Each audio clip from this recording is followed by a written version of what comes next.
Well, hello. Good evening, everybody. My name is Lynn Bolger. I am the president of College of the Atlantic.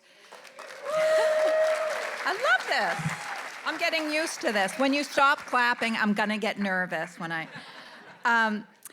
Welcome to the 10th session of the Summer Institute at COA. Is Darren Collins here? Good. Okay, great. Because... So former President Darren Collins and I worked together for about 10 years, happy years. And back then, I urged him never to thank staff from the mic. And I'll tell you why. It's because the bubble that is this seamless, perfect event gets popped, and people start to say, oh, how did those tables get over there? And how did all those boxes of books get unpacked? And it just wrecks the vibe. And I am here to tell you now that I am president, those boxes don't get unpacked themselves. So I want to give a huge thanks to Sean Keeley,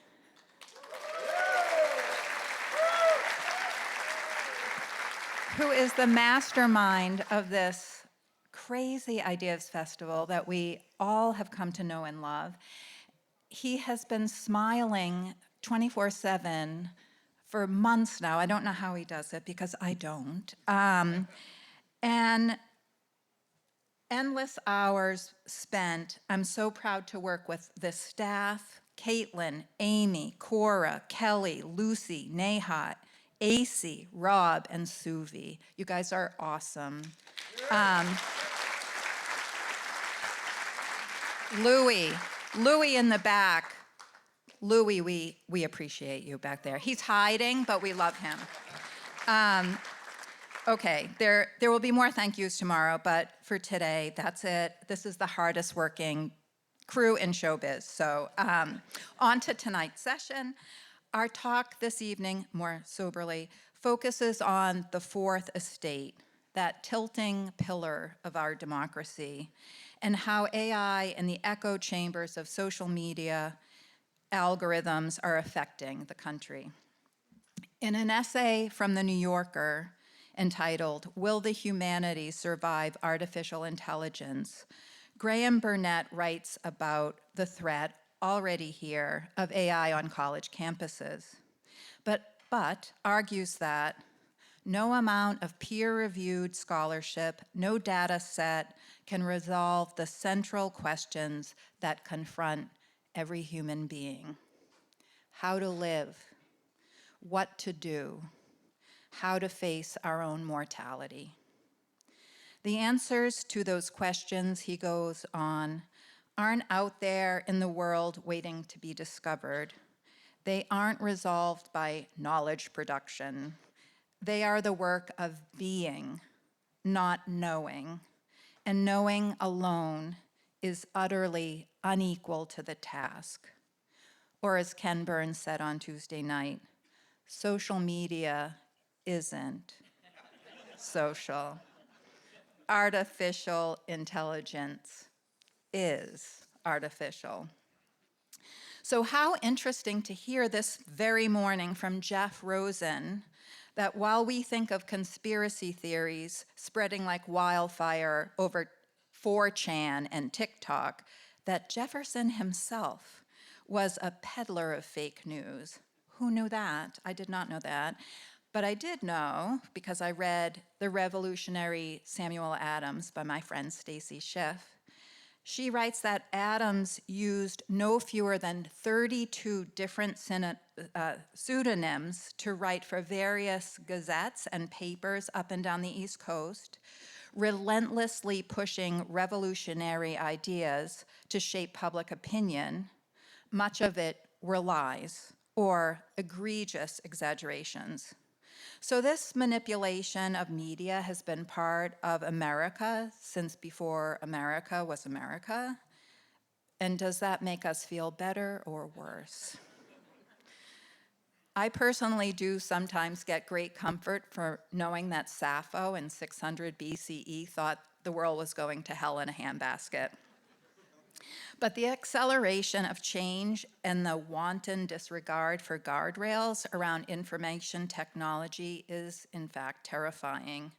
As Elizabeth Colbert wrote, D is for despair, but despair is a sin. The Burnett article goes on to say that machines can imitate almost everything except what it is like to be us in our full humanity. This isn't out there in the interwebs, he wrote. It can only be lived. That remains to us. The machines can only ever approach it secondhand, but secondhand is precisely what being here isn't. The work of being here, of living, sensing, choosing, still awaits us, and there is plenty of it. So glad to be doing this choosing and thinking and sensing together with you all tonight. Thank you for supporting this living, thinking being that is the Summer Institute. And here to help us start this evening is Eliza Gray, an award-winning journalist who has written and edited for Time, Newsweek, and the New Republic. She will introduce our speakers this evening. Eliza has summered on MDI for most of her life, but she's based in New York and is a co-director of the Princeton University Summer Journalism Program, where she teaches journalism and guides low-income teens through college admissions program. And for that, we all say brava, and thank you very much, Eliza.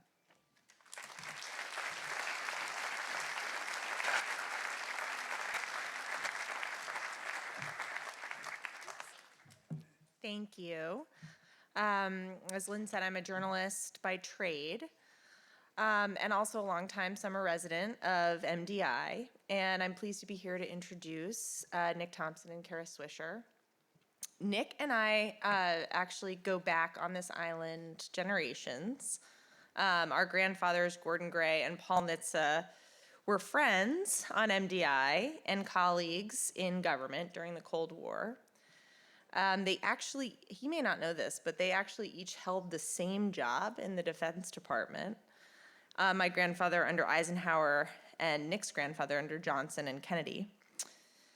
And though I wasn't alive to witness it, I know for a fact that they spent many evenings together at each other's dinner tables on MDI, sparring about Cold War strategy. My father, Boyden, was a longtime resident of MDI and served with Nick's father, Scott, in the Reagan administration. And Nick's uncle Billy was my father's next door neighbor in Georgetown and one of his closest friends. And they're actually buried next to each other in Georgetown, having a cocktail party in which they are now in heaven discussing politics, as they always did. And I'm, given all that, I'm excited to read Nick's forthcoming book about his dad and running.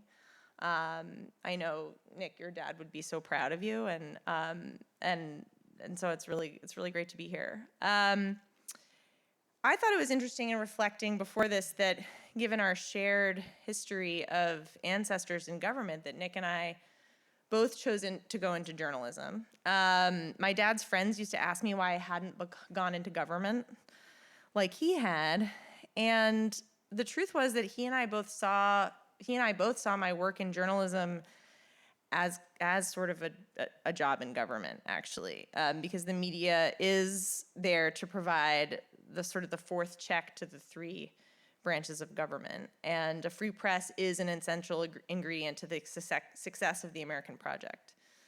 And I don't know if Nick and Kara share this view, but I've always seen my work as a journalist as one of the ways to be in service to my country. Nick, as you all may know, is the CEO of Atlantic Magazine. He's been an editor of Wired and The New Yorker. Among many accomplishments, I think, though, a through line in Nick's career has been a focus on how to make journalism profitable and to protect it from the threats that technology poses to its business model. And I personally feel gratitude to him for his commitment to that and to protecting this essential part of a healthy democracy. And Kara, I know, as one of our great tech reporters, is something that she's been committed to as well. So I want to thank them both for their work and for coming to speak to us today about it. And I hope we can come away from this with some hopeful ideas about the future of journalism. So thanks.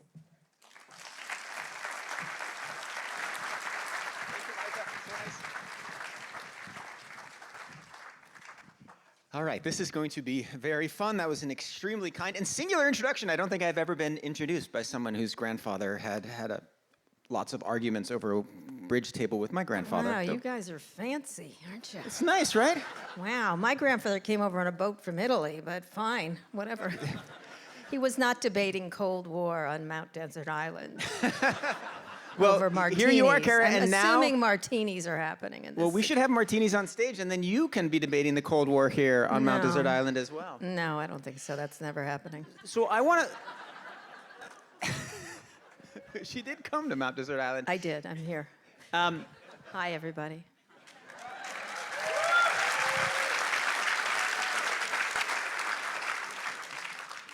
Kara's an amazing tech journalist. My hope in this conversation is that we will get to a point where we will understand a little bit about where the media is going, particularly in this age of AI, and how it can continue to be, as Eliza said, a force for good in democracy. So, Kara, why don't we start out a little bit with your career, which Okay. has been singular, but also extremely interesting for what it has shown the whole journalism world about what you can do. So you start at the Wall Street Journal, you go to the Washington No, I Post. started off at the Washington Post. Started at the Washington Post. In the mailroom. In the mailroom. Didn't you start out at the Daily Hoya, right? You started out at the... Yeah, the Hoya. Yeah, I was Okay. in the Hoya. Mhm. So but you start at mainstream institutions. Yeah, right? the And Washington- then you leave and you yeah. start your own thing Yes. way before everybody was leaving and starting their own thing. So Yes. tell us about that. Well, I'm uniquely more irritating than other people, I guess. So I started off at the Washington Post in the mailroom. I worked my way up by being extraordinarily obnoxious most of the way up, by demanding jobs and everything else and doing different things. And I ended up in the business section of the Washington Post, and I was covering this family called the Half family, a bunch of billionaires who were suing each other, essentially.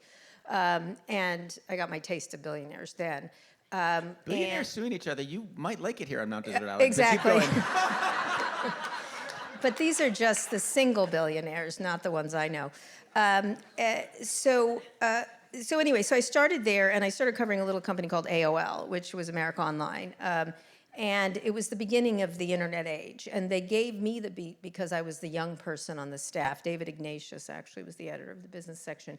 And so it led to me going out to Silicon Valley, meeting the early, everybody before they were anybody. Jeff Bezos, when I looked for an office with him. He didn't have money. When he was like much skinnier and like some of them Let's not age discuss backwards his in this body. weird way. We can discuss his body dysmorphia Actually, you're right. That's at not any the right way time to go. you want. You can learn more about that in Kara's threads When women feed. do all these changes to their body, it's called, they consider it a problem. When men, it's body hacking, but we won't go into that. And it's just, he was different. He was a different man, let's just say. He had pleated khakis and Oxford shirts and no hair and no muscles to speak of. And, he was like 99 pounds wet, essentially. So I don't know, Jack LaLanne, I guess. So I started covering these people when there weren't anyone. Elon had a little Yellow Pages company online that he got fired from eventually, essentially. Also, interestingly, less hair, but keep going. He had less hair, too. They all had less hair. It's amazing what money can do. So anyway, I started covering all this stuff before anybody else did, the internet. And I got very interested in the impact of the internet on media, especially the Washington Post, where I was. And so I left because I was worried about the business prospects of the Washington Post. I was worried about classifieds. I was worried about advertising. I was already worried because of Walmart and other people didn't advertise. So, and I was worried about information coming over digital means, and nobody else there was. They were very into their newspapers. I went to the Wall Street Journal, which I thought was higher ground, but they had the same attitude towards online. They just didn't embrace it. They thought people would endlessly buy print newspapers, and I was very much I think I saw where it was going pretty clearly because I had been a student of technology and media, like how people shifted from, essentially theater to, went to radio, went to television. I paid a lot of attention to that. And I could see this was one of those moments. And I kept saying things to people like, hey, digital is going to ruin these various businesses you have. And, they were like, oh, it's kind of they used to call it, the Wall Street Journal, they called it, either it was a Ponzi scheme or it was CB radio. One media reporter called it CB radio to me. And I was like, oh, okay, but it's going to displace everybody. And so I just got really interested in it, and so much so I started covering it. And then I started to really understand it. And again, covering these same people who now are these billionaires and one former trillionaire, Elon. I know we all feel so bad for him. People were actually cheering when he went, anyway, whatever. He's rich as can be, don't worry about it. So I got really interested in it. And then as I got interested, I started to becoming entrepreneurial myself because I understood that there was a real problem here happening with It's the one of the media. great things about covering the tech industry is that you learn more about where the future is coming, right? You understand what's happening. You understand what's going to be changed.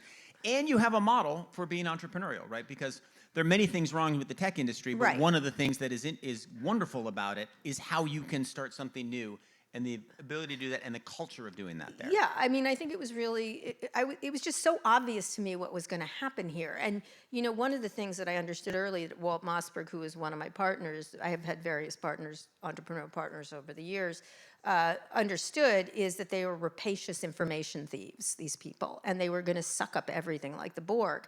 And what were you going to create to push back because it was going to decimate the economics of modern media at the time, which was like minting money. The Washington Post was making money. The New York Times was doing better now, but they all were making tons of money. Cable was making money, broadcast networks, but in it you could begin to see what would happen. And the thing I said to myself, and I wrote in my book, is that everything that can be digitized will be digitized.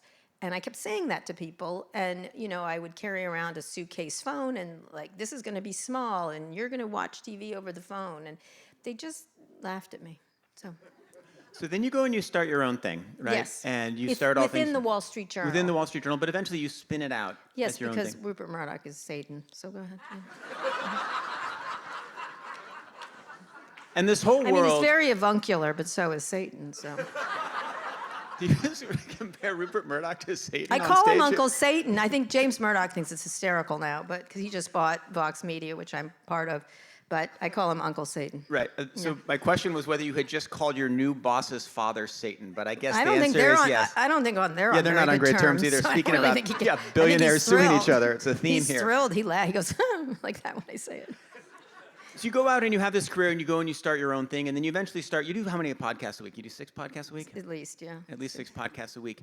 What is the balance between institutions right now and individuals, right? Between like institutions like the Wall Street Journal, the Washington Post, the New York Times, the Atlantic, and then the individuals who leave and go and start their own things. Well, it shows. Like I think one of the things Walt Mossberg and I, when we left the Journal, wasn't just because we didn't like him. It's just because we were creating incredible value for the Wall Street Journal, tens of millions of dollars. Like we made a lot of money for them, and we were getting not as much of it as we felt. It was all our ideas, and we started doing polls of people that were going to our conferences. We did these amazing tech conferences. I think we were sort of pioneers in that space too. We called it live journalism, and we brought Gates and Jobs together. Mark Zuckerberg sweat on stage. We did all these amazing. That was a great. You should go watch it. It's really quite enjoyable. Watch a clip. Watch a clip, yeah. And we did all these amazing people. I mean, it really is a historical record of this period of time. And we were like, we created it, and when we started to do polling, it was really interesting of people that went to our things or read our website. The Wall Street Journal didn't rate until 10, like of why they got it. It was Walt, Kara, Walt and Kara, great news, interesting analysis, blah, blah, blah, networking, especially if it was events.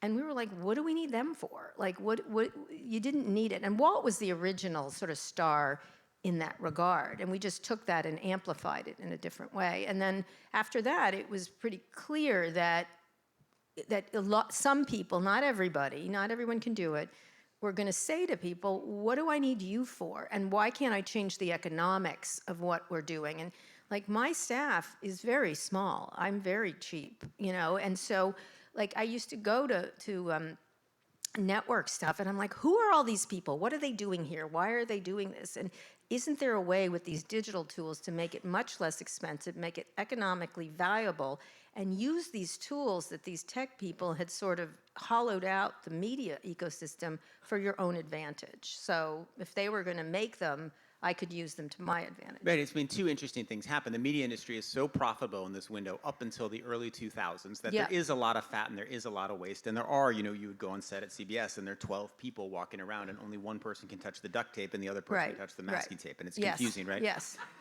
I'm not even joking. No, you're right? not. I just had this experience of a guy who was, the clapper. I go, what do you do? He goes, I do the clapper. And I said, that's all you do? And he goes, yeah, I do the clapper. I'm like, Right. oh, good for you. And it was so, I just filed that away in my head. No clapper for Kara.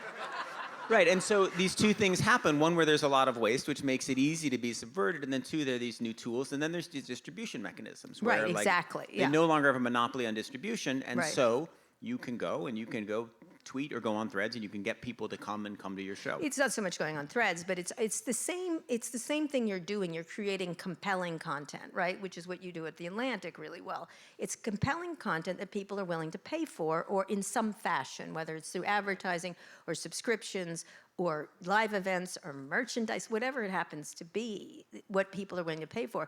And the way I look at everything I make, and first I started off in the live event business with the Code Conference and the All Things D Conference, which was a great business until everyone copied us, which they tend to do. And then I got out of it, essentially. And then we had the website stuff, and that was great until Google and Facebook hollowed out that business, essentially, advertising.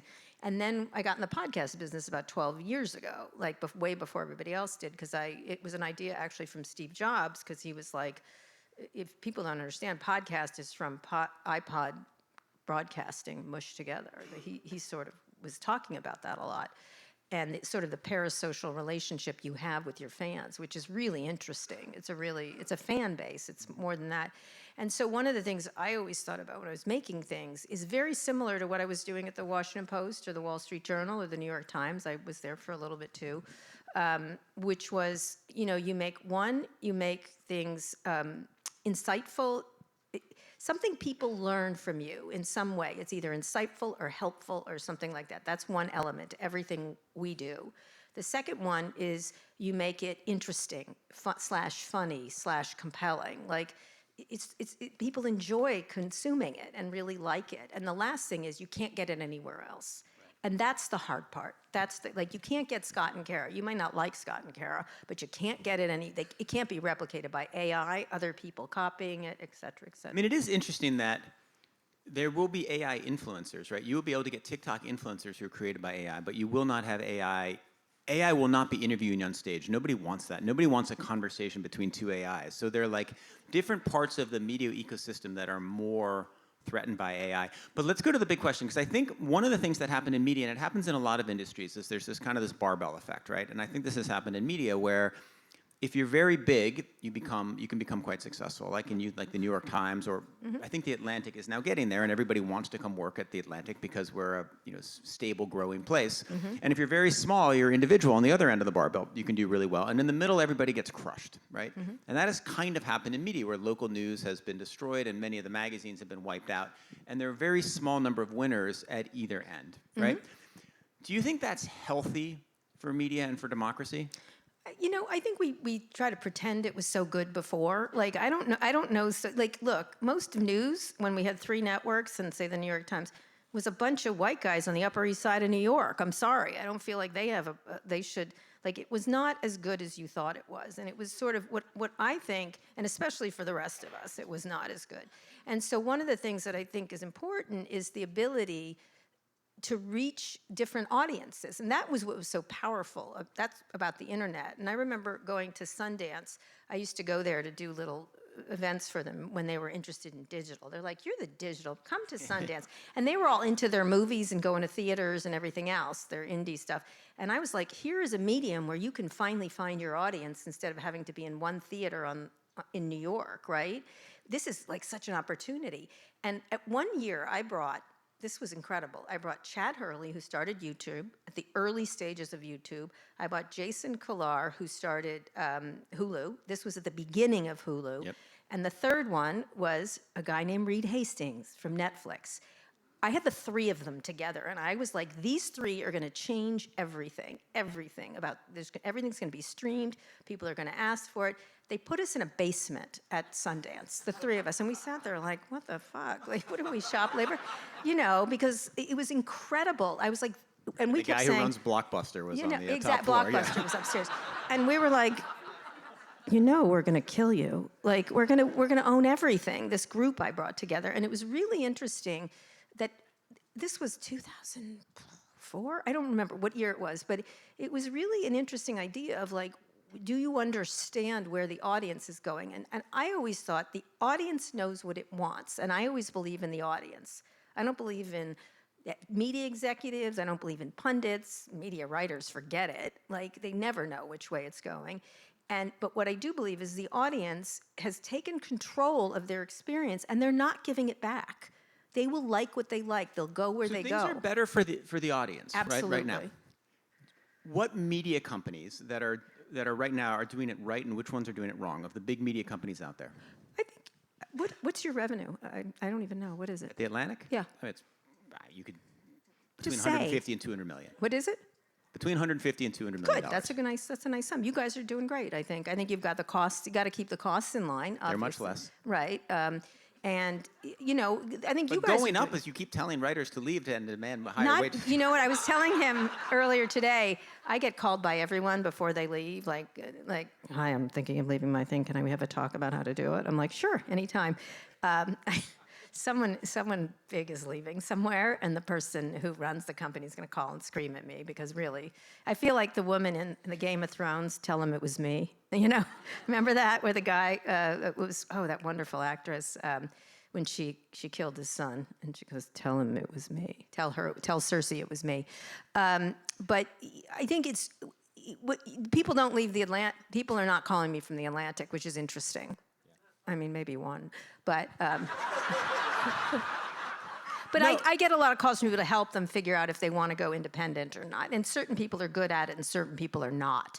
Like, I don't think anyone would have guessed how well Don Lemon would do on his own. I mean, this is the really interesting challenge as a media executive, is you have to make your institution into one where you are providing more value from the institution than they will get on their own, knowing that they have many more ways to get stuff on their own, because they have AI, can make things, they can get distribution on their own, and they can have way more upside on their economics, right? They can make millions of dollars if they have an extremely successful Substack and an extremely successful book. Right. So my role No, and the my books, job, you don't make money from books anymore, but go ahead. well, you can turn the book into speaking gigs, right? If you write a business sure. book, you can turn it into a very Yes. successful thing, right? Yeah. And lots of people have Sure. left their media companies in order to do that and make more money. So my job at The Atlantic is to make The Atlantic a place where they are getting more from it than they would get if they Correct. left and Yeah. went out on their In own. some And you fashion. still can't keep everybody, right? No. But ideally, you're going to keep more and more of them. Right, absolutely. I mean, it's just a question of, like, how do you deal with talent now? Because you're in the talent business in a weird way, and I think reporters sort of used to be treated like craftspeople or something else, and they weren't getting the value of what they made. And, when Walt and I first did the Code Conference, the first year we made, like, the Wall Street Journal was struggling at that time, and we made, I think, $2 million in profit, okay? And it was 8% of the profit of Dow Jones at that time. And so we used to call ourselves Mr. and Mrs. 8%. But it was like incredible that two people, one idea, 1 year made this large amount of money. And we got nothing for it. Like, it was incredible. And I remember— Kara, you should have stayed, and then maybe they wouldn't have turned Fox News the way they I did. know, no, that was inevitable. Because he's Uncle Satan. See, Uncle Satan. So what was incredible, I called Walt, I said, did you get the flowers yet? Because I didn't get the flowers. Like, we just gave them $2 million in profit. And, the penny does drop at that point. You're like, are you kidding me? The next year they offered us $30,000 on millions of dollars. And so we ended up striking a deal because they weren't sure how it was going to keep going, where we got a third, they got a third, Walt got a third, I got a third, they got a third. It turned into be a very big business, and they regretted it. They wouldn't give me a salary raise even. And it was like crazy. And so I just, It was interesting. But you have to start figuring out who's talent, who's valuable, who contributes to revenue. Not just revenue, who contributes some sort of value. Your Kash Patel story is enormously important. That may not yield revenue It necessarily. may yield 250 million in losses if Right, the government exactly. wins, but no. That I'm moron. I'm joking. We are absolutely Let gonna me win not that joke. case. That moron's going to lose and lose bad. It's Right. going to be fantastic that day. So, such a moron. And he's a drunk moron, according to you. We already know that from the pictures. Stop it. We did, as of this week, start the discovery process, so we're looking forward to all that. Good. All that I'm happens. going to love those emails. Yeah, I think. It's going to be a series of dude. Like he writes people dude. He uses. But this gets into a really important question. So, Am I right? I'm right.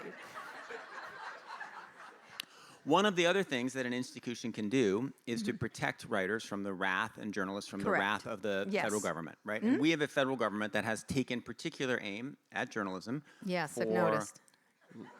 Say that again? I've noticed. Yeah. For lots of different reasons. So tell me how you think of it as an individual creator. So what are the advantages for an individual creator in protection against a government like the Trump Well, that's administration? why I'm affiliated with Vox Media. I have a deal with them where they protect me legally, right? I always say, someone's like, why don't you just go out on your own? What do you need them for? What do you need? Why don't you do Substack? I'm like, I am like a gazelle on the savannah if I'm not careful, right? Are you kidding me? I'm not going. Peter Thiel is out there waiting to come and get me. Elon Musk said my heart was filled with hate. Every accusation is a confession. And so he, you have to be protected. That one of the ideas I had when I wanted to buy the Washington Post, and I had the money. Let me tell you, I could have easily raised. How far did that deal go? It didn't go anywhere because that idiot didn't call me back. So he didn't want to sell it. He doesn't want to sell it. But I couldn't quite tell whether it was just A joke? Not a joke, but whether it was. I wasn't joking. You had the money to buy it, and if Bezos had called you back, you would have said, and you would have given him a term sheet, and then you would have bought it. I had ideas about it. I would have gone into lots of Yeah. people want to buy that thing. It's not just me. There would have been a Right. bunch of people. But I had a great plan for it. And it had to do with creating, the New York Times does everything. I'll tell you now because it's not happening. But New York Times sort of does artisanally, everything is made there. That's their little thing. Right. Everything's the New York Times cookies, the New York Times this, the New York Times. So I was like, there needs to be, there's all these amazing journalistic things going on across the country. Whether it's Mississippi Today, they're popping up all over the place, these little journalistic efforts, especially locally. It's really exciting, actually. But they need support. And one of the things, and there's all these really interesting podcasts, what they don't have is central place that sells I was going to create the Washington Post as a vehicle for all of the things around the country. And their new motto was riveting stories about America, or something riveting. Only a British person would come up with that word, right? Wait, so riveting stories for all of America. you were going to be like the back end for all of the local everybody. newspapers. No, I was going to have a top of the Washington Post was going to be the crack friggin' team. Right. Why are you all breaking? I kept saying, why is the fucking Atlantic always breaking the stories? We're going to build the A team, and we're going to break stories, like killer stories, like Jeff does, and Right. and your Kash Patel story. So we would have a crack team on the top. We would remove some costs. There's no question you had to cut costs there. There's zero question. That meant some layoffs. It meant some efficiencies and different things like that. And then create a consortium around the country of all this really interesting journalism and bring it back to the Post and show it off and give them two things. One is advertising help, help on podcasts or events or just logistical help, which is what Vox does for me, for example, and give them legal protection and create sort of a consortium and the Washington Post so that you are, instead of being sort of artisanal, you're there as a vessel for everyone. This was the idea. And then I was going to create a legal and libel defense fund that would protect lots of people, because I really did see the Trump people coming a mile away. Everybody should have. And create this libel and legal defense fund with the finest First Amendment lawyers, and some of it for free, pro bono, some of it not. and created. I was going to call it the Catherine. I was going to call it the Ringer Fund. Do you remember? I'll get her tit caught in a ringer thing. I do remember So I was that. going to call it the Ringer Fund, the Catherine Graham Legal and Libel Defense Fund. Sounds the like Ringer the audience Fund. remembers it too. Yeah, it was great. They have it at the Washington Post. They have a ringer there, and they used to. I don't know what Jeff Bezos did with it, but they had a very funny sculpture there of a ringer. She thought it was his. I loved Catherine Graham. She was the best. She loved that joke. But I wanted to create a consortium, and then you would have a really great journalistic outfit that then helped a lot of others around the country. And the Times wouldn't have done that, so you go a different direction than what the Times is doing, and I think it could have been amazing. Where do you think the Washington Post went? Where do you think Bezos went wrong? When he bought the Washington Post, were you optimistic about it? I wrote a long piece actually about it on my website, a letter to him because I had started off. What year there. did he buy it in? He bought it 2007, I think, 2008, okay. something like that. I thought he was okay as an owner, but I think he let it go too long. Like he didn't do any. Like when the New York Times started really doing the aggressive stuff, whether buying Wirecutter or Wordle, which I thought was a great purchase. People made fun of her at the time, Meredith Levy, and I wrote her a note. I'm like, "You're a genius." I think people knew the Wordle thing was a good move. Yeah, but a lot of people didn't. If you go back and look at the coverage, For but those of us who were bidding on Wordle but behind, yes, we thought it was a great move. Yes, exactly. I thought that was brilliant. The Wirecutter, the cooking stuff, everything they were doing, I thought. And I watched the Washington Post sort of ride off of the first Trump, and I thought, what are they going to, they better do something. They better use this audience and bring them more things, and they just didn't. And that was because the guy they had, Fred Ryan, just didn't do it. It just wasn't adequate to the task. And so they didn't continue what they had started, essentially. And he lost interest. He has some sort of midlife crisis and obviously got divorced and got remarried to a very different woman, let me say, knowing both. We're now talking about Bezos, not Fred Ryan. Bezos, not Fred Ryan. And so he didn't care. He doesn't really care about it. That was my guess is what happened. He was more interested in Lauren and jetting around with the Kardashians or whatever the fuck he does. And he wasn't interested in it. And then he goes and he had Patty Stonecipher in there, who I love, who I could not say more positive. Everybody loves her. It's interesting that she's there in the middle of this mayhem. She was great and very smart, and she was actually starting to understand it. She had some other, her husband had some health issues. And so he brings in this guy, this Will Lewis guy, who was utterly incompetent to the task. And I knew him from his failed media startups. All the media people know the other media people. And I was like, that guy, okay. Like, he's very slick and very like, I have all the answers. And then he started off on these third newsroom thing that was like, made no sense and all this like hand-waving crap, and then insulted the journalists. And that was my tell. I'm going to buy that paper because he hates the journalists who work there. That was a singularly bad move. You have Yeah, to, and he targeted women journalists, like Ashley Parker and Carol Leonnig, both of whom are one's at the Atlantic, and the other is doing a great job at MS now. MSNBC. What a fucking idiot. What? Sorry. When No one's did you, attacking my girls like that. They're amazing. They're amazing women. when did Amazing. Silicon Valley turn against the press? I think they got they had sort of a ride upward where everyone was like, aren't you so smart? You're geniuses. You're the saviors. Look how rich you, and then the money started to come. When the money started, right? Before they And the were, money excites people in the beginning, and then the money changes the people. Not everybody. Some people, right? I'm going to say something weird, but I don't think Mark Zuckerberg cares about money that much. I never felt that was his motivating force. Everyone has a different motivating force, but it surrounds you with enablers who are in violent agreement with you at all times. Like, oh, you're so smart. How smart of you. And what happens is when you have some criticisms, which are normal, this happens with all rich people, like really rich people. It's like, well, I had a conversation with Mark once where he was jogging in Tiananmen Square. I don't know if you remember that picture.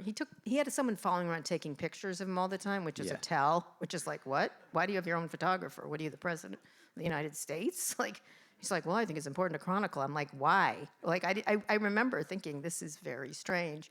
And he was running in Tiananmen Square. And so I was having a meeting with him, and I go, ooh, that picture sucked. And he goes, what are you talking about? I thought it was great. And I go, are you kidding me? You just did an ad for the Communist Party of China. Like, what are you doing? I think you're probably trying to get into China is why you're doing it, because you look like a patsy. And he was like, what are you talking about? And I go, well, first of all, you're running, and it has a really big, right now there's a big pollution problem, and so you're showing the world, or China can show the world that it's not polluted when their children are dying over there, first that. Second of all, Tiananmen Square. And he goes, well, so what? I go, Tiananmen Square. And he goes, I go, there was a guy, there was a briefcase, there was a tank. I said, it was big. And I said, and I go, and I realized you were 12, but you can Google it. Trust me on this. I was like, this isn't it. And he was like, nobody else thought that. I'm like, everyone here works for you, and you're right all the time, I think, correct? Is that, and so this is what, and he's not even the worst of them. Like, it's just, they get agreed to, they get all this money, and then what's astonishing about these tech people, and you, listen, watch Elon's feed on any day. He's a victim. He is the victim. You listen to how he tweets about, he's aggrieved. People, look at that recent interview with the Economist, with the Economist had. She's amazing. I love her. She is not interested in anything he has to say. It's so good. She's like, that seems ridiculous. No, and he's like fact-checking him on what's happening. She was fact-checking him. He hates that. One time, Don Lemon did a very good, actually, interview him when he took the money from him. He was going to be on that whole stupid deal. And after the interview, I went, oh, you're getting fired tomorrow. And he goes, what are you talking about? I just was asking normal questions. I'm like, you're out, because you could see his. But anyway, so he, if you notice in that interview, it was really interesting. He's like, instead of like answering questions, he's like, everyone hates the media. People hate the media. I mean, it's the move they make, right? You're a dirty person. You're a terrible reporter. We all hate the media. And Yeah. it is true that the popularity of the media is not as high The as it has been popularity or has could be. never been good in the entire 250 years of the United States. Despite our best efforts, Kara. There's no efforts made by us. We're very irritating. But so We the should be. moment... Your view is that the reason why Silicon Valley turned on the media was because they kind of got wealthy out of touch, and they... No, there's lots of reasons. There's, each person is individually different. I mean, money has a lot to do with it. Feeling like you're godlike, a kind of personality goes into it in that way. They really do think they are, they really do think they're godly. They're right. They have a monarchical idea. Peter Thiel is the best example of it because he actually just says it. He says we want a monarchy because democracy sucks. Like for the smart, we have a smarter group of people who should lead us all. They have that. They really do think they're superior in a way that's really untrue, actually. So it's a problem. And the media doesn't like that, and they wanted to call them out. And like one of the funny things is all the editors at the New York Times and the New Yorker go to Harvard with Mark Zuckerberg and all the founders of Facebook. And so then 10 years later, while they're working at the New York Times, Mark Zuckerberg is with $1 billion, and Mark Zuckerberg is like, I'm going to solve democracy. I'm not going to agree with that because I don't think they're there to get him. No, I don't think so either, but I think they can see through him in a way, right? And they know him in a way, and they don't believe that he is at a different level. No, I think it's more if you are in these bubbles. You watch Succession, right? One of the great things about Succession was that you noticed as they got more and more rich, they got more and more isolated in they went from, their boardrooms to their expensive apartments to their cars to their like they lost people. And in the very last scene of that show, the two people who win, Tom and Shiv, they're in a car by themselves, very isolated, the way a president would be, and then the favorite son is by himself crying by the river, and you don't know if he's going to jump or whatever. He's not going to jump because he's a narcissist.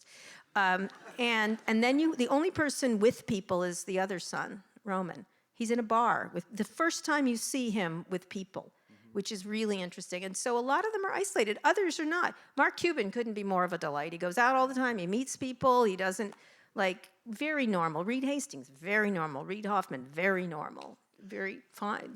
So you saw what was happening in media back during the last tech boom, and you saw what's going to happen to classified advertising, right? There were a bunch of things that were very hard to see, but that when you look back, seemed inevitable. What is hard to see now about how AI is going to change media, but that we're going to look back in 5 or 10 years and say it was inevitable? I think more was the collapse of the economics of media. I think actually AI could really help a lot of media organizations if it's done right. I do not think people are going to consume AI newspapers and AI for the little things like earnings report and things like why would I never thought people should do it back then when I was when I was writing at the Wall Street Journal, you had to do earnings stories one day a week, and I was like, can't a computer do this? This was stupid. But I think it gives an advantage to creative people and reporters, and I don't think that changes at all. And it actually gives people an advantage on, like, I had some AI do some analysis of this Paramount deal, and I thought it was, By the way, what is the vest you're wearing? Oh, it's a Warner Brothers Discovery because they're back, baby. That deal might not happen now. But I'll tell you, this friend of mine who's a lawyer put all these really good prompts in there, and the analysis is excellent, I have to say, and getting better. And it doesn't mean it's the end of it. It's the beginning of the reporting. And I think it gave me some thoughts I hadn't thought of. 10 of them were dumb, 2 of them were good. And it's just like consulting people. And I do that too, like I call people. But so AI will definitely be a tool for ambitious reporters who use it correctly and use it well. Absolutely, 100%, it's going to be amazing for them, right? Yep. And they will produce more work, and they will produce better work, and ideally they'll produce ethical work, and they won't use it to write, right? Mm-hmm. What is it going to do to the economics of the industry? I think it's actually good for you for subscriptions. You could really start to understand what people are like. I think it would help your business. I would imagine it could possibly be very helpful for understanding your business itself and giving you insights. Totally. Like, I mean, for example, we just the other week built a tool that analyzes the percentage of people at any point during the course of an hour who have subscribed to a story based on that, and then generates headlines, which then we feed into a Facebook paid marketing engine and put a price on it. It's like a great way of generating subscriptions, right? Like, there's like a bunch of math stuff that we do on the back end that we can now do with AI that is way more successful, which is also why when journalists are like, "Why? How would you ever like work with Facebook?" Well, I don't know. Like 40% of our subscriptions last week were generated from Facebook ads. Kind of think we should keep doing it. Right. But in any case, right, it can be a very effective tool. Right. But what I'm more interested in is like, what are the sort of the assumptions that people have about how the economics of media work that are going to be turned upside down, and what are the new kind of publications that we don't have right now that are going to be started? Well, everything's video forward right now. I think one of the things is the ability to create, like we can now take, pivot, and translate it into like 99, not that we have like a big Afghani fan base, but you could start... Because it's not translated. That's Wait right. for 2 weeks. I doubt they're going to understand Scott's dick jokes and I feel like Scott's jokes are universal, but keep going. I don't.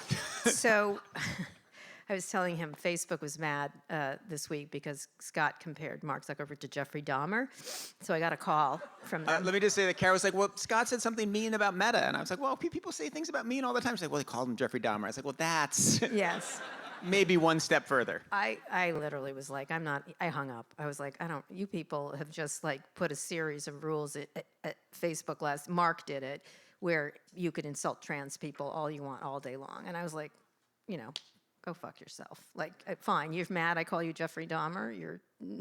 I'm sorry. I can't even with these people, as I like to say.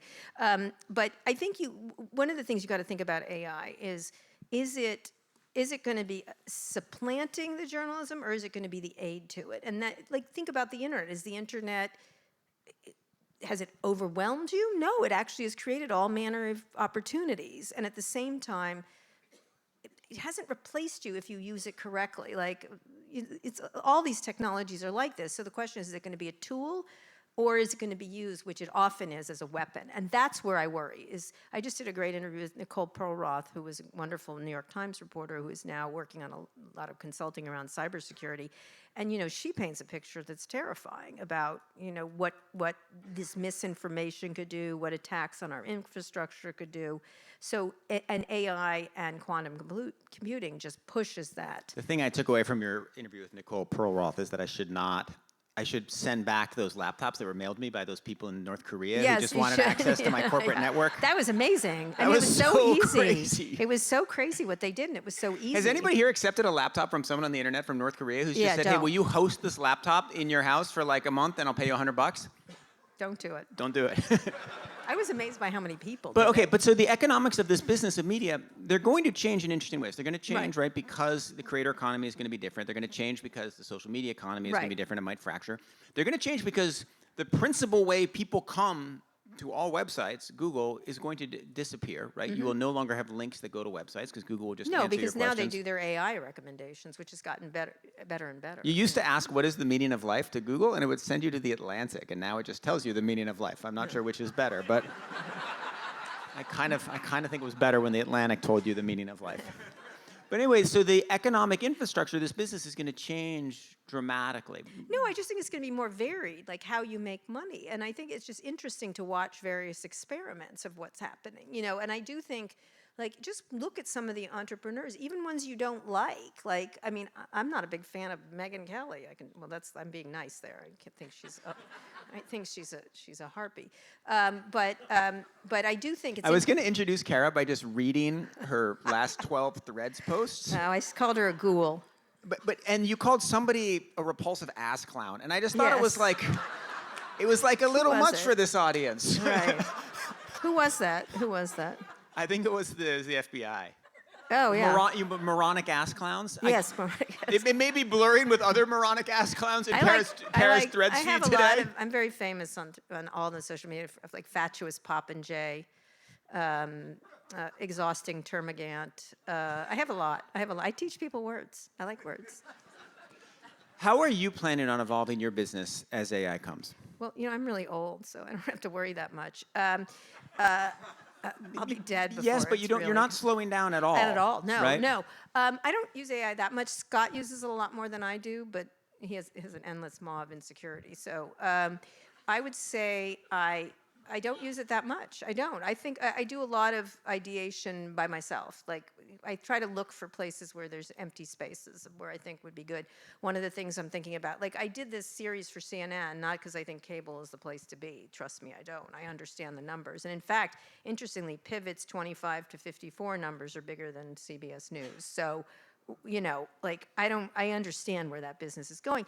But I really believe, where is television going? It doesn't mean it has to be on a broadcast network. So I did this series for on longevity called Kara Swisher Wants to Live Forever with CNN. And I found, you know, it was interesting because they're like, we're going to put it on, we're putting it on the channel. I'm like, I don't care. Is it going on the streamer? Is it going on YouTube? Is it going? So I'm really interested in where television is going. And so I have this idea in my head of what does a modern business news program look like, and where does it live, and how does it live? You know, it's just, we do video on Pivot, but it's your basic Scott Kara kind of thing, and occasional different things. So I'm thinking a lot about like, YouTube just suddenly started doing a lot of deals. They just did Becky Kennedy, she's a doctor, very popular. Like, they're going to start funding news shows. They're going to start funding everything. You know, Netflix has now brought in a bunch of podcasts. They're bringing in the nice podcasters. They'd never call us. They're bringing in all the easy. They're not bringing in any political podcasts. No, they're bringing in all the easy listening. People are scared. People are scared to do anything political while Trump is in It's office. so stupid. It's all anybody reads, which is really. But that's fine. That's their thing. They want to do it. I call it the easy listening podcast. The hey there, how you doing? Charlemagne the God is the only one that's doing really well there, from what I understand, and that makes sense because he has a big fan base. There's a question of whether you really want to go to Netflix to watch podcasts. I'm not clear. I think they're worried about YouTube is why they're doing it. So I'm like kind of interested in like where the next television is and what are the economics of it. And so my next television project is not going to be on television. But I'm very interested in video and how that works. We have about 5 minutes left. Let's talk about and then we'll go to audience questions. So prepare your audience questions. What do you hope happens to media in the next, let's say in the next 2 years, the next 2 years of the Trump administration, but also in the next 10 years, so that it can, as this program is designed to do, be a force to, as much as possible, help democracy function well? I'm very positive on media. I think this time is a really fertile period of imagination and creativity. There's all this stuff going on. And what's interesting is where the power is going. I mean, Scott and I get called by every presidential candidate now. Can you imagine why? Because we have audience, right? We have not just audience, we have On Republicans and Democrats? Republicans and Democrats. Well, not J.D. Vance. He hasn't called, but he's been. Because I said he had the charm of a Cybertruck. That's why he didn't.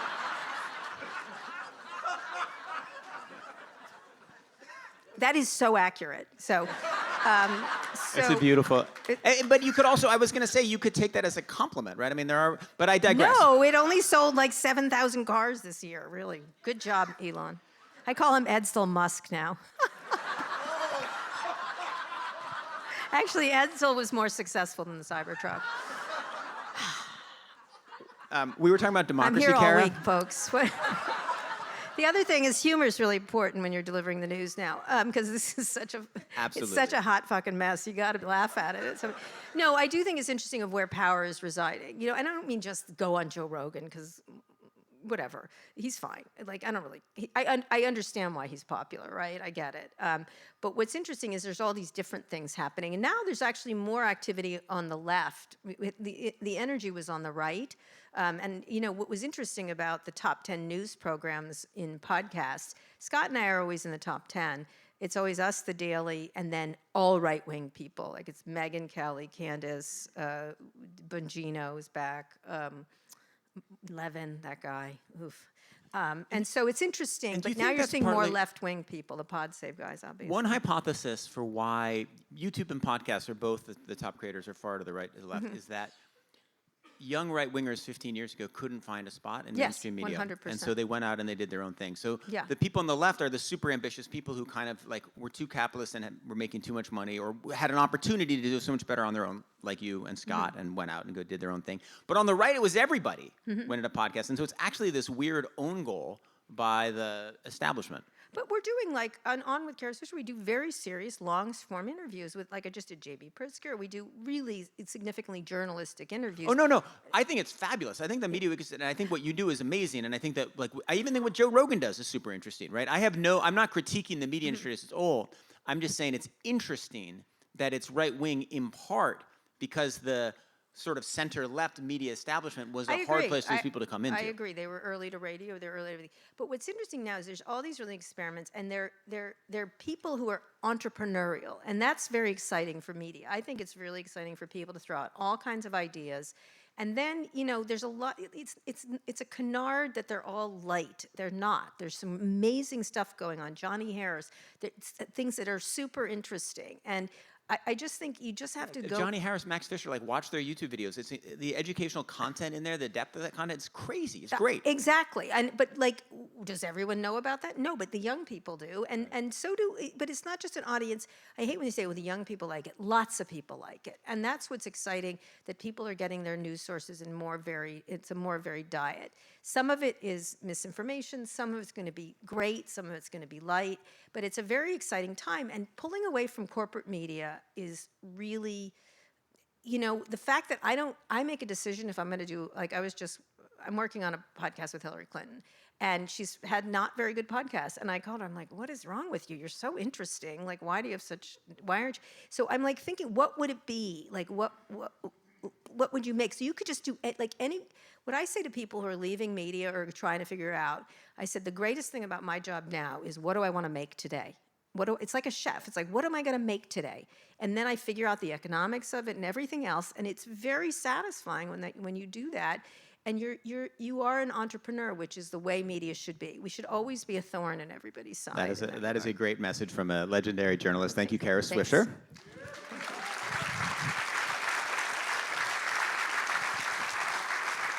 Sean.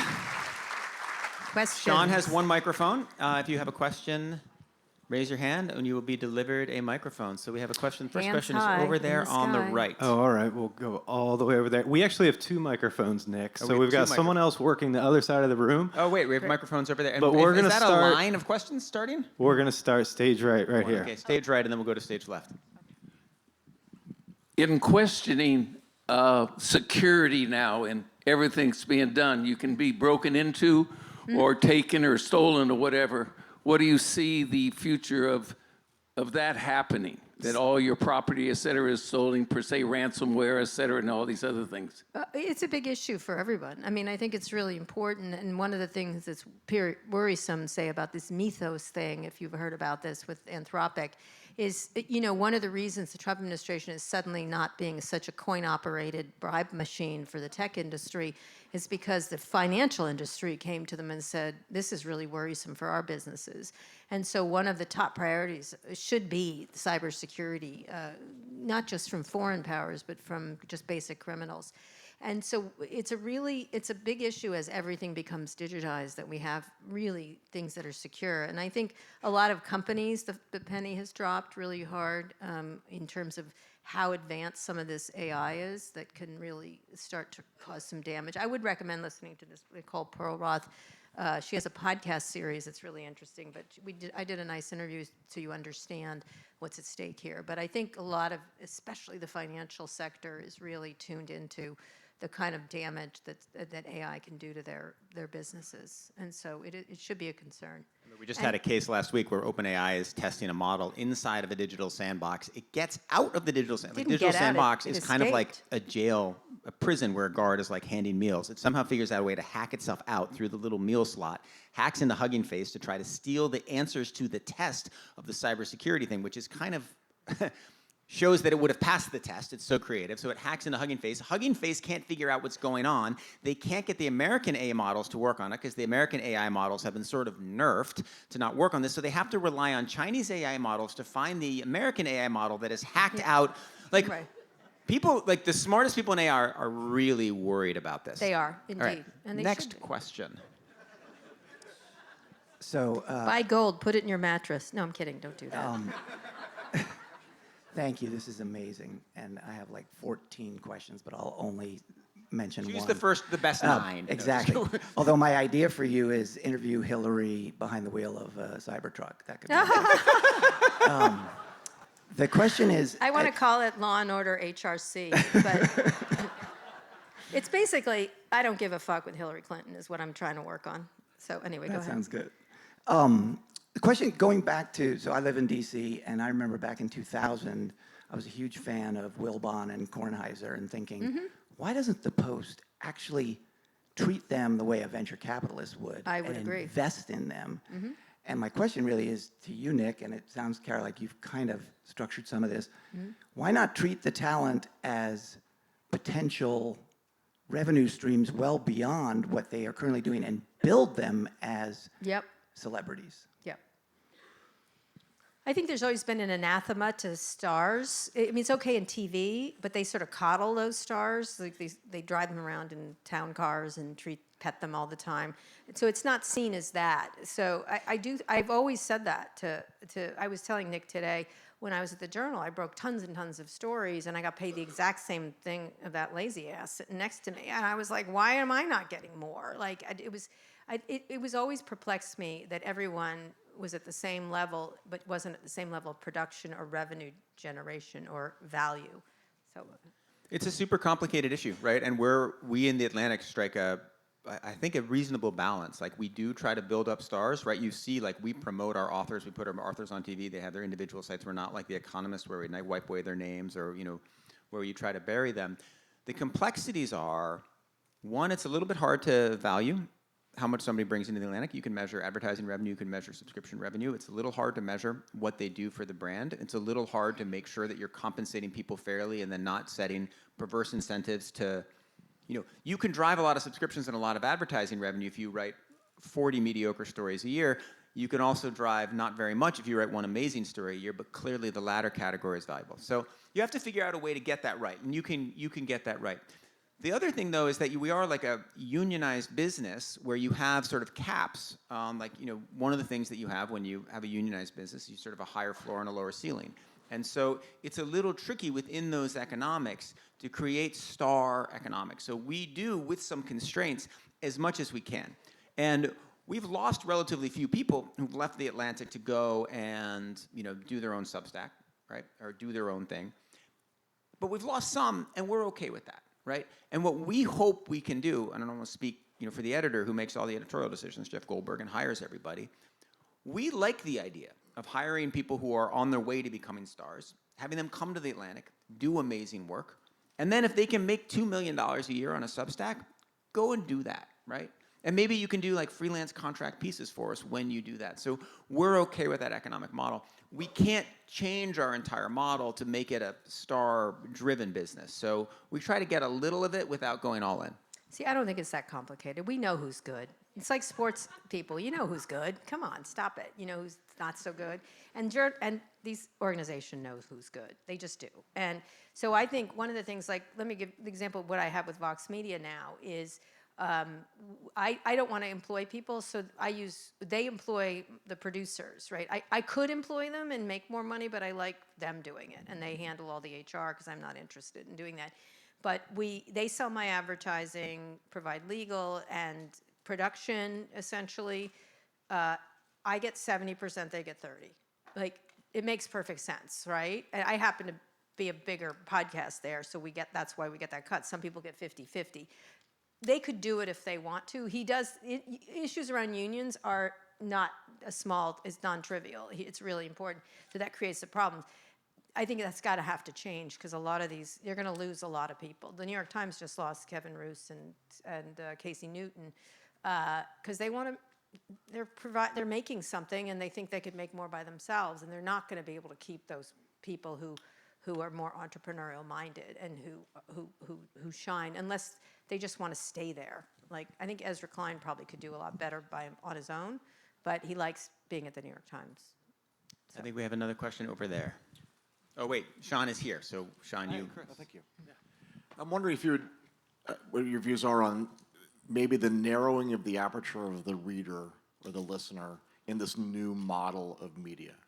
Back in the day when I used to read your columns, front page, second section, Wall Street Journal, right? Yeah, B. I would also flip the rest of the paper and be exposed to headlines or articles or concepts that would draw me in just because they were there. And maybe that was also true if you had Time or Newsweek or National Geographic or something like that. But now, if I listen to you, and that takes up half an hour or so, I have less of an opportunity to have my attention caught by something else in this new model. And it feels like that's narrowing the amount of information that we're at least exposed to if we don't actually consume. Does that make sense? Kind of, a little bit, but I think you were doing that before. And I think that was inevitable with the way we're getting our information from social media. I think people are now not consuming whole things like whole newspapers or whatever, the magazines. I think they're consuming specific people and specific types of things. And that's the same thing in television. It's the same thing. You do subscribe to Netflix, but you really, or where's, I don't know, where's Widow's Bay right now? Or one of those, or Ride or Die is they're on Apple, right? They're both on Apple. Like, Severance, you're going for Severance, you're not going for that. And I think that's just the way media habits have evolved. I don't think that's a new thing. And a lot of that stuff you were paging over wasn't very good.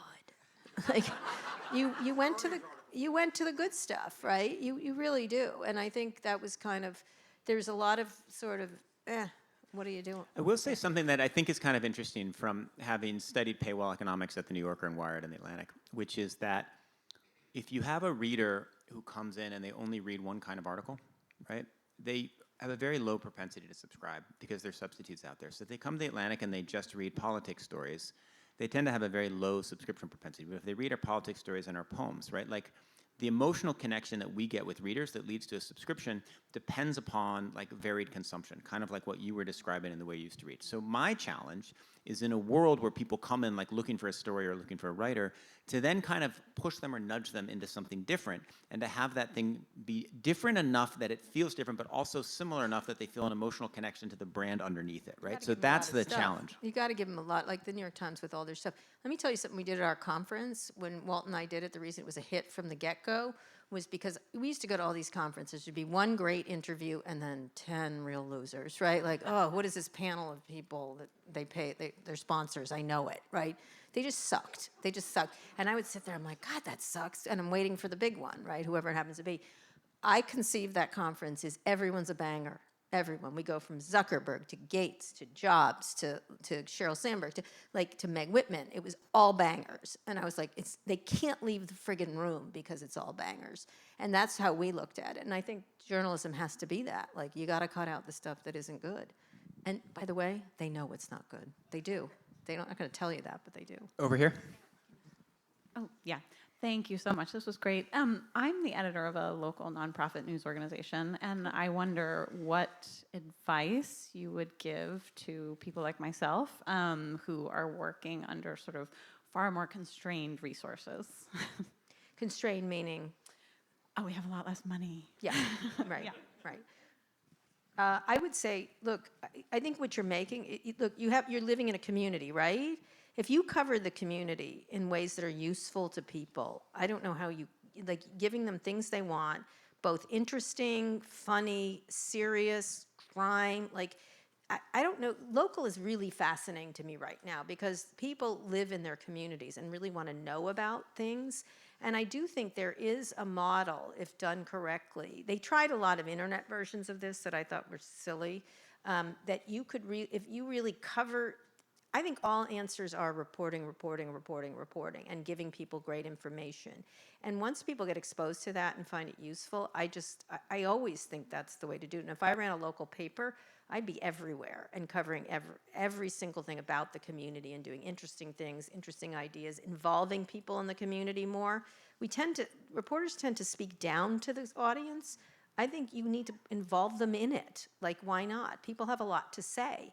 And so I would involve people more. I'd show up everywhere. It'd be like so helpful to the people in my community in 10 different ways. And then deliver it in the way they want it. That's the other thing. And you can save money with digital delivery compared to newsprint, for example. And when Kara owns the Washington Post, the back end will be all set I'll in the handle back. it for you. Hi, thanks both so much for your incredible work. I'm a recovering journalist based in the UK. Hi. So my first question is, I was a reporter for ITN, one of the 3 networks back in the old days, when it shifted from being essentially a public service broadcaster to a commercially driven one. Yeah. And 2 things happened. Firstly, I was told not to mention the word poverty before the commercial break, because people would switch off. And the second thing was I was asked to cover legal cases if they had a rape or something salacious in them, whereas previously I had only covered them if they were going to create a legal precedent. So my concern about a market entrepreneurial-driven model of news is that we lose the boring but really important things if we let consumers be the only decision makers in the economy. Yeah, no, I would agree. Look, that said, I think you said the word boring. Why does really important legal precedent have to be boring? It isn't necessarily, right? I think people do care about you see a rise in people consuming. The Atlantic is really smart, right? They're doing really well. I think one of the problems you have when you have a television program, and especially local ones, do you know there's a thing, a friend of mine told me who did this. Do you know the "it could happen to you" thing, the trick they have on local news, just so you want any word like, sunscreen poison, it could happen to you. Mold, it could happen to you. You can put killer bees, it could happen to you. It's a really interesting thing that they think this is what people want. I do not believe that. I think part of the time is they report those stories in ways that are boring, and there are interesting ways to report those things. I agree completely, but if I can just come back. Right. So the people who now commission me when I write op-eds say, well, I really want that story, but unless we can put the word Trump in the headline, no one's going to read it. So what happens is that we have a circular thing that fuels the very things that we need not to be paying attention to. So I don't disagree with you that it's how you tell the story, and as good journalists we try to, but we can't deny that we have to meet the demands of click, what's going to lead to clicks. So I would say, yes, I think your editor might be wrong. I mean, in our data, we don't see that if you put Trump in the headline, it actually leads to more readers. And there may be reasons for that. 1, there's a certain amount of exhaustion, right? 2, there's a lot of people writing that story. And if you want people to fall in love with your publication and to subscribe, I mean, obviously we do write about him a lot. He's an influential person in America. But there's a bunch of data that suggests that no, what people really want is for you to do something different and something surprising. And if everybody is running to run the story about the legal case with the rape and writing a story about Trump, maybe back to what should the local reporter do? What should another reporter do? Find the other thing, and you can make a real business there. Yeah, I agree. I don't think it's a really interesting trend that's happening. I am noticing some of my more serious shows we know how long they listen. There's a real hunger for really interesting stuff. I have noticed substantive stuff, and we've always doubled down on substance versus light stuff. We do some light stuff, but very little, actually, especially in my longer interviews. And I have noticed that people really are interested in important news, especially if it's about how it affects their lives, whether it's their kids or their jobs or AI. They do want more. I think there's going to be two things that are going to happen in the trends, if I were paying attention, is IRL stuff in real life. People really want connection right now in a way that's really profound. And you're seeing it in trends of movie theaters. People are going, different things are really happening that are really interesting. And then at the same time, the numbers that I'm seeing on my stuff and looking at the Atlantic and New Yorker, they're really growing because people are really not wanting the nonsense anymore, especially young people. I think that's a canard that they want silly TikTok dance videos. I don't think that's true at all. And so it's hard when you have something. Is it a Murdoch thing, that ITV? Who owns it? Who owns it? No, it wasn't at all. It used to be collectively owned by every single. It's the advertisers. Well, once they had to have ratings appeal to survive, they had to get advertisers, and that meant rate was more likely to sell than, a regulation that 10 years down the line. Well, that's the argument for publicly funded stuff, but in this country, it's impossible now. Impossible to do publicly funded media. I think we have time for one last question. Sean is pointing over here. You got it, Amy? So this has been terrific. Thank you both. Thank you. The last issue of The Atlantic, your headline, the cover story, was that the age of reading is over. And I read the article, and it was kind of depressing.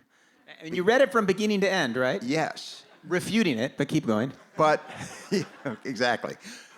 But, are we at an age where there are all these statistics about the decline in reading, that people aren't reading books anymore, that, my guess is everybody in this audience has read a book in the last week, probably. But, it was startling.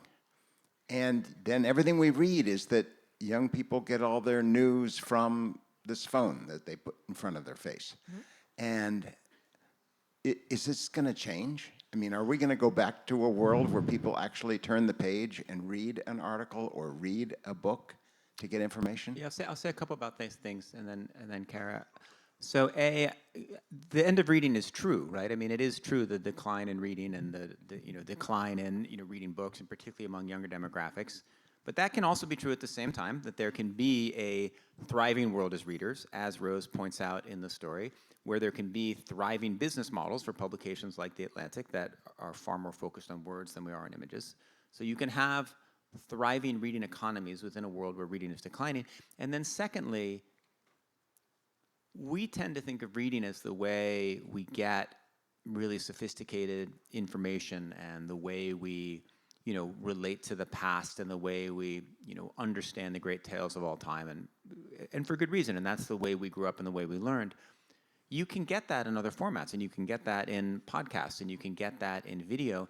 And if you actually look at the complexity of TV that young people watch today versus the complexity of TV that we watched when we were younger, and compare, MASH to Game of Thrones or Succession, right? And you look at the complexity of storytelling in these different forms, and you look at the complexity of what we're starting to see in forms of TikTok or some of the YouTube shows we talked about. So I worry about the end of reading. I worry about it from a business perspective of someone who's trying to run a business inside of that. I worry about it a little bit as a father, and I, of course, want my children to read as much as possible, but I don't feel societally apocalyptic about it, because I do think that what matters about reading is not the act of itself, but the transmission of emotionally laden, complex material and stories, and I think that can also be done in other forms. Yeah, look, things change, right? And humans are visually oriented. They just are, and that's why television has become incredibly amazing and complex. It used to be the boob tube. You remember whenever, it was Gilligan's Island all day long. But it's now, there's incredible stuff happening on television and on TikTok and on Instagram. There's some astonishingly wonderful stuff being made that doesn't need to be written and probably would have been before. And so I don't know if you have to just assume that reading is the only thing. And I just think if you get great information, it doesn't. When I was at the Wall Street Journal many years ago, they would have meetings that they would have. How are we going to get young people to read? That meeting, that meeting they would have, and they would, how are we going to get those young people to read this print newspaper? They would literally have meetings like that, and they'd have me in, and I would sit there and I'd be like, oh my God, I can't believe we're doing this. They're not reading it on the paper. They're reading it on their phone. They're reading it. They're experiencing it in different ways. There's chat rooms. There's all this really interesting communication going on. And they're like, you know, I was the young person at the time in the room, and they're like, Kara, how can we get young people to read? And I said, you can tape a joint between every page, and I'm certain they'll get through it. And they threw me out of the meeting, as you know. Not very funny. This is why I work by myself. This is why I'm a single. No, this is why you're going to work at the Atlantic soon. Right. And I before I left the room, before they kicked me out, because they're like, let's do another Saturday journal. I'm like, oh, great, more homework on the weekend. Fantastic. I was like, it doesn't matter if, this is what I always said to everyone I work with, it doesn't matter if it's in a print, if it's via television, if it's via podcasting, if it's printed on salami and they want to eat it, that's fine. And media has to be adaptable to however the audience want it. And I'll go back to the thing I said, the audience has taken control and they're not stupid. And I just don't assume they're stupid. Some of them are, plenty of them are, but lots of them aren't. And you don't have to decry something just because it's changing. I think I have a lot of faith in young people. And I'll leave you with one last story. I was getting interviewed for this Frontline thing on Elon at one point. This is pre-ketamine crazy racism. And come on, go look at his Twitter feed. It's really horrible at this point. Plus, he doesn't like Odyssey. Oh my God. Boy, was that a cell phone. Drug-addled racist, and also bad taste in movies. Kara's critique of Elon. Whatever. He and Emily can go together. So she didn't like it. Whatever. So I was on the phone. My son calls. I have 4 kids, and when my son calls, I always pick up. And I picked up. This was such a lesson to me. I picked up the phone. He goes, "What are you doing?" I go, "I'm being interviewed by Frontline." And he goes, "Oh, I love Frontline. I watch all of them." And I go, "Really?" I had no idea. He was at this time 19, 20 years old. He's 24 now. And he goes, "Yeah, I love it. I love this show. I like that show." And I turned on the phone to listen to these poor people, these hardworking people, like a Frontline. I was like, "Look, a 19-year-old in the wild listening to your content." And he goes, "I like this story. This was interesting the way he told it." And I go, "God, Louis, I didn't know you listen to PBS." He goes, "I don't listen to PBS. I listen to YouTube." And I was like, got it. So on that note, I wouldn't worry too much about the young people. All right. Thank you very much, Kara Swisher.